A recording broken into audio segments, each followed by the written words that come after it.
One of the conversations we've been having here around the Chicago Bulls and what they do at the number 12 pick in the 2025 draft is, do they go best player available or do they go position of need? Well, according to Casey Johnson, they're going to do something that we probably should have expected. We're going to talk a little bit about that, the players that actually fit what their draft strategy is, and more right after this.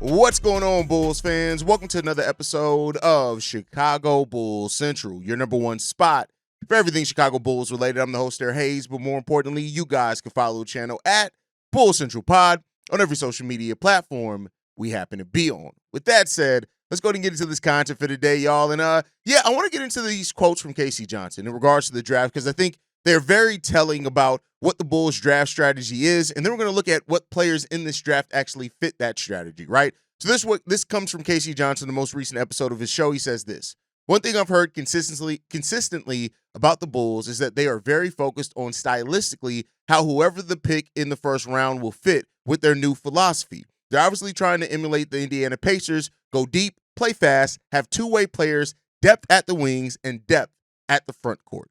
That's really good, right? To hear that they are focused on what they try to do differently stylistically, right? And the Bulls did change their style last year, and that was from the beginning of the season. One of the things that I gave Billy Donovan a lot of credit for was moving to the shorter shot clock in training camp last year to kind of get this team used to the pace that he wanted them to play at, right? I think that did pay off pretty well for this team. And then I think when you got more players at the trade deadline that kind of fit into that mold with moving the ball around, things like that, that's really that's why we saw kind of the best version of the Bulls team. Now we got to see if they're going to be able to do that for a full season. That remains to be seen here. But I think that they moved into a more modern NBA style that fits the teams that are successful. Now you do need that two-way play, right? And here that they want depth at the wings, depth at the front court, have two-way players. You're going to need that, especially when your backcourt is Coby White, Josh Giddey. You're definitely going to need that when it comes down to it. But one of the things that he also said into this is that the Bulls are not hung up on position and will take best player available, right?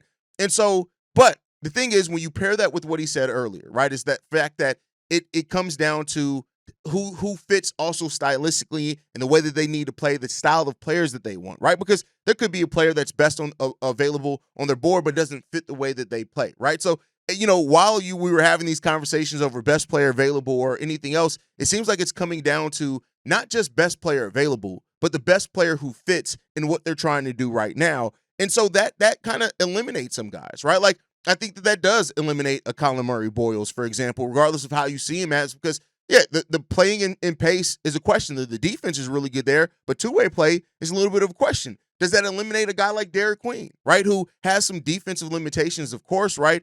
And even his switchability on the defensive side is a question there. And while his offense, he can play make, right? He can pass the ball pretty damn well. Half court offense is probably where he thrives at, but playing in that more fast style, does that kind of fit players like that, right? So, so often through the decisions that AK and Eversley have made that while they've been here and running this team, it leads you to doubt what they're doing, right? And I've very often been like, I understand anybody who doubts what AK says, what AK does, until they actually see it come and be successful. I completely understand that. That is what we've seen from this front office, and I think this front office has earned that doubt of, you got to show me before I'm just going to believe it, AK. And that's fine. Can't knock any Bulls fans that do that. But I do think you also, with that, can start acknowledging how some things have changed. I do think that the Bulls picked a new style of play, and whether it was through Billy Donovan and his execution, Wes Unseld, Dan Craig coming on, AK drilling it to him over the offseason, is that they wanted to play. For 3 years, we talked about changing our shot profile. We actually changed our shot profile last year, right? So, in wanting to keep that going, and the Pacers are not a bad team to kind of duplicate the style that they play and the way that they've gone about building their roster, because they do have players that are two-way players. They have, even though Tyrese Halliburton isn't necessarily that, right? Like, but he is the guy that leads that offense. and then you look at the way that they just execute their system. One of the things through this Pacers playoff run has been no matter how far they get down at sometimes in their game, they trust their system, they execute, they just keep chipping away, playing really good basketball, and it gets them back in games, right? They can kill teams with their pace and the rate they can get shots up as well. So all those things are not bad things to try to emulate if you're the Chicago Bulls. But one of the things that I always have a little bit of pause and a little bit of trepidation about is when you try to implement what a team does, but you don't make the same smart moves, right? Every team was able to get to where they were through a series of decisions that led them there, on top of picking a path, picking a player to build around. And so I just hope that the right mindset is there. If that's what you're going to try to do, if that's what you want to try to build here, fine. If you're successful in it, great. But how do you get that success, right? So that's going to be an interesting thing. And soon we're going to talk about the players that now, with that word coming from K.C. Johnson, that kind of fit that mold by the Chicago Bulls, because I do think a number of players, even one that we recently hear rumored, actually fits that if that's what they're doing. But so it's not just best player available. It's not just position of need. It's the best player. It's not even necessarily about position, because per KC, they're not hung up on position, which eventually could come back to bite them in their ass eventually, right? But to hear that it's best player available that fits their system, that fits the style that they want to play. That's what we could say. Because I know some people are going to get triggered by hearing system, like system, Hayes. We ain't even won nothing yet. How do we have a system? But in all fairness, I think that this makes sense to what the Bulls are going to do, and I think that right away eliminates some guys in this. It may even eliminate a guy that I actually like pretty well in Danny Wolf, right? It may eliminate that guy, but I think if you're trying to find two-way players that can play fast, that can guard multiple positions, especially if they're out on the wing and wing depth. That was a key thing that K.C. Johnson did say, there's wing depth. I think that all really makes sense to what you are trying to build here and how you are trying to make sure that it fits long-term. I think that all makes sense. Now, we just got to go out and see if AK and Eversley can execute this vision, because they've had visions before that they're not able to bring it all home. But this one does seem like one that could be sustainable, that's already had some success in the NBA. And now we just got to see it.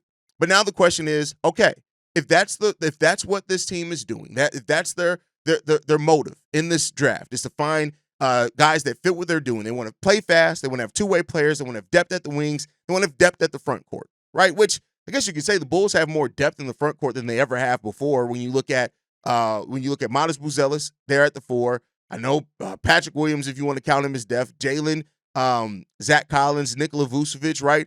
Julian Phillips, right? They have a lot of considerable depth at the front court, but is it quality depth? And that's what they're going to have to figure out. But let's start looking at some of the players that actually fit what the Bulls are trying to do, right? Play fast, play smart, get out in transition, pass the ball around. Egor Demin does fit that, right? And so when you hear the rumor of Egor Demin coming into this Bulls team and making some sense, he does make sense. If that's what the Bulls are focused on more than any particular position, he does fit that. Now, he's not the only one, but I do think I'd be remiss if I try to act like he does not fit that. Playing in pace is one of his things. Getting rebounds, getting steals. He does play the passing lane pretty well. His ability to pass, right? To get all that, he can help an offense go. The problem is that you have a lot of overlap with a guy that can already do that in Josh Giddey a little bit, but the question is, with Egor, do you see him playing a different position that then ultimately can fit? I know we're already going to get the comments. I don't want too many white guys starting. Oh, my God. At the end of the day, it is what it is. If they're looking at players and they're not looking at position, guess what? I can tell you damn well they're not focused on the color of a player either. They're focused on the skill set, which they should be. But Egor Demin does fit that in that case, right? Now, who are some other players, right? We talked a lot about Egor Demin. I think that honestly, to me, it puts Cedric Coward right up there to me. Say what you will about it. Cedric Coward, if you're talking about, again, depth at the wing, switchable defenders, two-way players, you want to be able to shoot the 3 ball, that's Cedric Coward, right? Rebounds pretty well. He passes the ball pretty well at his position, even though you don't necessarily need him to do a lot of that, right? Catch and shoot, his athleticism that he has. He could be a lob threat, especially on the fast break, like not the lob threat when you look at it as a big, but he can be a lob threat in that. The upside is ridiculous. The off ball, the on ball defense. I think that, Cedric Coward now, and I know my boy B Minor, shout out to B Minor, because this is going to be his time to take his victory lap in the chat. You earned it, my boy. But if through what we're seeing and what we heard K.C. Johnson say, if those are the things that this Bulls team is prioritizing, Cedric Coward is right there to me, right there. Now, of course, there's some questions. And I said this over on Twitter. I didn't really say it here, but I am a little bit worried that the draft hype around Cedric Coward right now maybe has gotten a little bit higher than it should be, right? And that's just a concern. That's not nothing with him as a player. That's just typically when you see late people have this much hype, do they usually live up to it, right? Like that's a question, and it should be there, right? I think also when you look at Cedric Coward, it's the small sample size. He's almost 22 years old. So I get it, he hasn't played a whole lot. So you look at that upside there. I seen him recently. The dude has gotten ripped. He has used his time being out, the injury that ended the season early last year, and he has used that to go into the gym and put in some work. This dude is ripped. Physicality will not be a problem for him at the NBA level if it ends up working out, right? So, the question is that will all the things, the small sample size of things that we've seen, will that end up translating for him? And he fits that mold of switchable. Like, there's a lot of overlap, too. I think there's a lot of similarities between Ayo Dosunmu and Cedric Coward. Now, Cedric Coward is a lot more athletic, make no mistake about it. But I'm talking about as far as the play style, not necessarily the caliber of player, because that got to be proven. Like, he sits somewhere, honestly, between like a Ayo Dosunmu, Jeremy Grant, in the good things that Jeremy Grant does. Like, it's somewhere in the overlap of that. But I do think in what we heard from Casey Johnson, now Cedric Coward comes right up to the top of the board, at least for me, as far as players that actually fit what Casey Johnson say the Bulls are looking for, right? Another player, Asa Newell, does he fit in with that? Because a guy that can switch and guard multiple positions, he can guard the rim, he can get out in transition. If you are looking for a center, which again, we know the Bulls aren't necessarily looking at position being the focus there. Now, there's some questions about his size, that type of thing. You could probably get him by trading back into this draft later in the draft as well. But I do think Asa Newell is a guy that fits that mold that we've heard from the Chicago Bulls as well, or from Casey Johnson and what the Bulls are looking for. Then a guy, again, that we haven't talked a lot about since the beginning of this process. I do think Rasheer Fleming is a guy that very well fits that as also.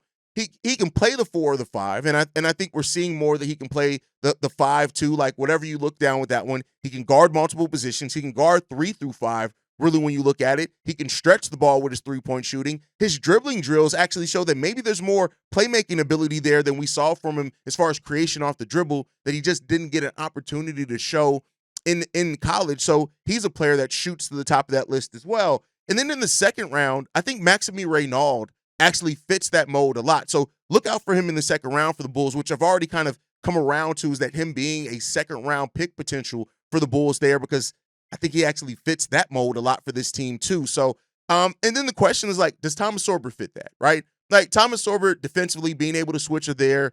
Can he play out in transition? Can he play and guard multiple positions, right? He doesn't really have the ability to stretch the floor out. Not necessarily that's what they're looking for every position. But now I start having my questions on, does Thomas Sorber fit that as much as what the Bulls do? He does fit what you just want in the center, but does he fit in some other places? Like that? That's some of the questions there. And I think that's what the Bulls are going to be looking for in this draft process. They haven't really started private workouts yet. That is coming down the pipeline for this team coming up. So be on the lookout for those private workouts to start.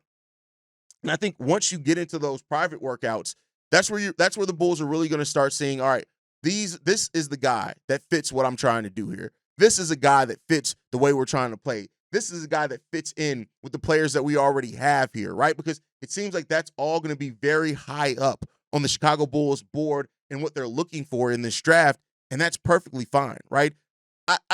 If the Bulls have gotten to the place, and I say if because I don't know if I trust it yet, but if they've gotten to a place where they feel confident enough in the bones of what they're building here to where now we need to find players that fit in that mold, that's a good place as far as sticking to a style of play, right? And instilling that style of play and making sure that it reverberates through your entire roster. And I think these are some of the guys that definitely fit that. Now, that's not to say that that's the only players that do. I think there are some other players that definitely could fit that mold as well for the Chicago Bulls if they decide to do that. I think a guy like we talked about in Noah Pinda like yesterday, I think he definitely fits that mold as well. You start getting to second round draft picks at that point in time, but I do think there are some other guys in this draft that do that. And especially in the second round. I think that when you look at this, man, in the second round of this draft, that there are really a lot of players that fit the style that the Bulls play, so they can walk away with players that really have a really good chance to actually make the roster in the second round of this draft if they decide to draft those players. We'll see if they hold on to that. But I think a guy like Hugo Gonzalez definitely fits that when you're talking about that. Ryan Kalkbrenner, that kind of fits that a little bit too. He's a little bit raw around some areas, but I think he's a guy that could very well fit that. Tyrese Proctor, who I talked about before, who could be a second round bench guard that you get in here. So we'll see what the Bulls do, man. But I think it's really starting now. What we're starting to hear, you're starting to feel that, you're starting to make sense with some guys, right? Drake Powell's another guy that could very well fit that. Reportedly, he has a promise in the top 20. I doubt that that's the Chicago Bulls, because if it was, it'd say in the lottery, and I don't think he's going to be a lottery pick. But, so there's some things there, and we just got to see how that continues to play out for the team. But in talking about players that fit in the draft, that fit the way that the Bulls are trying to play, who are the players that don't fit, right? Who are the players that are currently on this roster that don't really fit the style of play that the Chicago Bulls have? And really, one big one comes to mind, and that's Nikola Vučević, which should be no surprise. We did hear that the Bulls are still focused on shopping Nikola Vučević leading in this offseason. And here's the thing. I want to be clear here. There is a big possibility that Vooch is on the roster opening day, and he may not be moved if he is moved until the trade deadline, right? But I do think that the Bulls are going to try to move Nikola Vučević, which should not be no surprise. We've kind of gone into this offseason with that thought process since the beginning, and it's one that makes sense, right? I think he's a player that definitely does not fit in that, right? He doesn't fit in that. He's not switchable. He's not best in a fast-paced offense. I will say this. I'll give Vooch his credit. He adapted a lot better than I think what I initially thought he would at the beginning of last season. Like, he had one of his best seasons statistically for the Bulls. And I think that was in part due to he allowed the system to come to him, meaning that he figured out what he can do in his game to fit what the Bulls are doing. So he wasn't always the first down the court. Sometimes he started the break, right, and passed off to the guard. He set those screens hard, which is something that Vooch does well. And he turned into more the half-court offense for the Bulls because he was really the only guy that we had could get started in the half-court. But Vooch is really the biggest guy that I look at and say he doesn't really fit the way that the Bulls are trying to play here. Kevin Huerter fits because of his passing, because of his ability to stretch the floor, those type of things, even in a transition offense, those things fit for him. But outside of that, I look at that. Does THT fit? I don't think THT should be on the team anyway, so whether he fits or not doesn't matter. Zach Collins is a little bit better of a fit there too, because even though he's not like hugely athletic, he's a lot more mobile than Vooch is. So I think that's why you saw in the time that he started and was playing really well, he fit in that. But I wouldn't be surprised if they move him off. If they do get a Day'Ron Sharpe in free agency or something like that, he is a guy that does fit the Bulls system and play style a little bit more. But I think you also, like, that's really it as far as if you're just looking at fit with the roster. Of course, you have guys like Javon Carter who just don't play that probably I would love for the Bulls to be able to get off of that roster spot, get somebody in there that actually fits a little bit more. But you know what? A guy that on the team that is still likely to probably not be back on this team, but honestly does fit what the Bulls want to do here offensively a lot is Tre Jones. And it really sucks that Tre Jones is probably not going to be able to be retained by the Bulls due to roster spots and money and needing to spend money elsewhere. But I think that Tre Jones would actually fit very well on the team when you look at the depth. But if they draft guard, there's no point in bringing Tre Jones back. So I think those are those things. And I hope that Tre Jones goes on to find him a team, fits in and plays really well. But that's something that you're looking at for there as well. So I think overall, like, the Bulls, this coaching staff establishing a play style, establishing a level that they want to play in is great. Wanting to simulate what the Indiana Pacers did, that's great too. But, like, what are we going to do? Right? How are we going to get there? That's the biggest question that's left for this Bulls team. And this draft is a really important one for the Bulls. Really, really important for the Bulls. I think everybody understands why you need to get this draft right if you're the Chicago Bulls. You cannot miss on picks in the lottery. You just can't. I don't care how you view lottery picks. There have been some people that have said, like, oh, well, picks in the 12 typically don't turn into a lot. And I'm not saying that you're right, but 12th overall picks have turned into Jalen Williams, right? Jay Will was a 12th overall pick, right? Those are guys that I'd be willing to take my chances on at number 12 because this is a deep draft. And in this draft, you got to evaluate the talent, right? And that's where we have a little bit of question, of course, for AK and his ability to do that. But hopefully this is a team that, sometimes you have to pick your direction. And for a long time, the Bulls were a team that was spinning their wheels because they were hoping Lonzo was going to come back and be Lonzo. And when they finally kind of realized that he wasn't, they kind of wasted some years there, right? Then they had to kind of change their direction. Now that the direction seems like it's picked by this front office, a style of play is picked by this coaching staff, hopefully that makes them start making smarter decisions to fit within that. They could still very well make stupid-ass decisions, but I'm going to err on the side of hopefully this means the start of smart decisions for AK. Let's hope so. But let me know what you guys think on all that down below. Make sure you guys are following us at Bulls Central Pod. You can send us any feedback, questions, comments, concerns, bullscentralpod@gmail.com. Lastly, if you want to leave a text message and our voicemail for the mailbag, the number to do so, 773-270-2799. We are the #1 spot for everything Chicago Bulls related, but that's thanks to you, lovely and beautiful people. And like I like to end every episode on, go Bulls. Love you guys. See red if you can, y'all. Peace. This has been a presentation of the Break Media.